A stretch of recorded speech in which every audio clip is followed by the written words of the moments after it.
If you're not living under the rock, you must have heard about the controversy around Blake Lively and Justin Baldoni.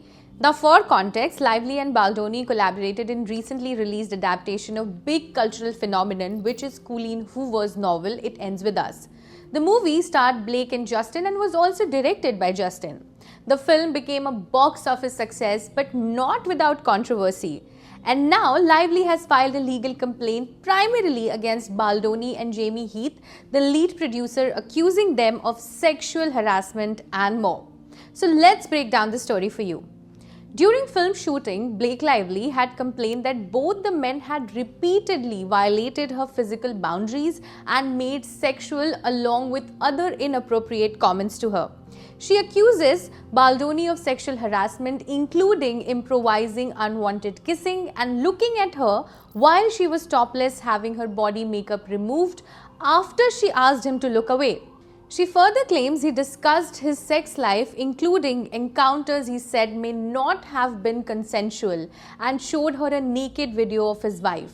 Lively also wrote that both Baldoni and Heath repeatedly entered the makeup trailer uninvited while she was undressed, including while she was breastfeeding. However, following her complaint, few measures were taken on the set by the studio wayfarer. This included hiring a full-time intimacy coordinator, bringing in an outside producer, and providing other safeguards on the set.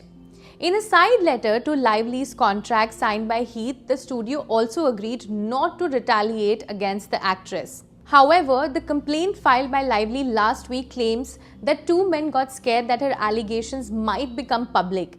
Then, in came a professional PR expert into the picture to troubleshoot the crisis. The goal, according to the complaint, was simple: harm Lively's reputation in public domain.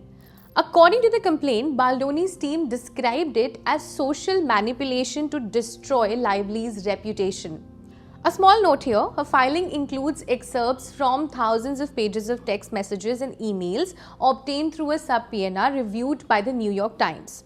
Now, the PR expert hired here is crisis management expert Melissa Nathan. A little context on her. Her client list includes Johnny Depp and the rappers Drake and Travis Scott.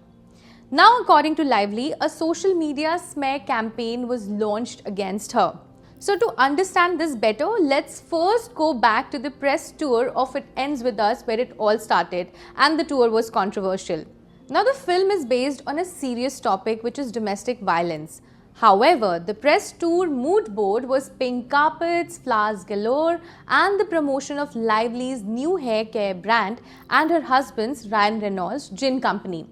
Also, Lively openly highlighted florals and fashion. One of her remarks made at the New York premiere, and I quote, "You are so much more than just a survivor or just a victim," sparked backlash on social media. Another statement by Lively where she said, and I quote, "Grab your friends, wear your florals and head out to see it," also triggered a social media backlash. People strongly rejected the promotional events, observing that a topic like domestic violence should have been dealt with some seriousness. Out of everyone, Blake was specifically targeted back then. The tour was described as tone deaf. Interestingly, Justin Baldoni and Blake were never photographed together, did not do any interviews together, which was spotted again on social media, speculating a plausible feud between the duo. However, nothing was confirmed. Justin's interviews mostly focused on talks related to domestic violence and how important the topic was, which got Baldoni positive points on social media. Not only this, he was also seen complimenting Blake. Now, cut to Lively's complaint. Turns out the entire press tour was designed to spoil Lively's reputation by Nathan, Baldoni, and Heath. So, what is this crisis management? Well, Nathan went hard on Lively, promoting positive stories on Baldoni and negative stories on Lively. According to NYT, Jed Wallace, a self-described hired gun, led a digital strategy that included boosting social media posts that could help their cause. Dozens of texts have come to light which were exchanged between Justin, his team, and Nathan. One of the texts sent by Nathan read, and I quote, "You know we can bury anyone." According to the report, social media threads were triggered, TikToks were pushed. Now for some recap, Lively's complaint against Baldoni, Heath, Wayfarer, Steve Sarowitz, a co-founder of the studio, Wallace, Nathan and Jennifer Abel, another public relations executive involved in the campaign, alleges sexual harassment and retaliation among other claims. The complaint filed with the California Civil Rights Department is precursor to a lawsuit. Now, in the report, it is written that Abel wrote to Nathan on August 4th that, and I quote, "I'm having reckless thoughts of wanting to plant pieces this week of how horrible Blake is to work with, just to get ahead of it." To this, Nathan replied that she had spoken off the record to an editor and are ready to push the story out. A PR team, 2 men, a studio, all got together to harm Lively, according to the complaint. But the question is, did they succeed? Well, Lively, who is married to the actor and entrepreneur Ryan Reynolds of Deadpool fame, is also close with Taylor Swift.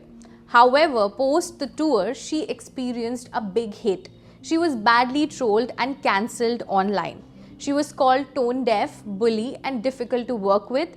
In fact, sales of her new hair care line also plummeted.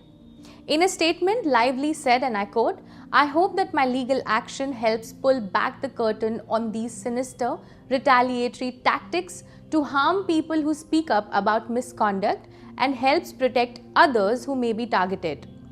Baldoni, however, who has always promoted women's rights in public domain and has been vocal supporter of women's rights, their emotional well-being and more, was honored at a star-studded event celebrating men who elevate women, combat gender-based violence and promote gender equality worldwide. As we dive deeper into digital era, this new controversy brings a layered picture of how social media manipulation works in today's world. For more such stories, keep watching the Indian Express.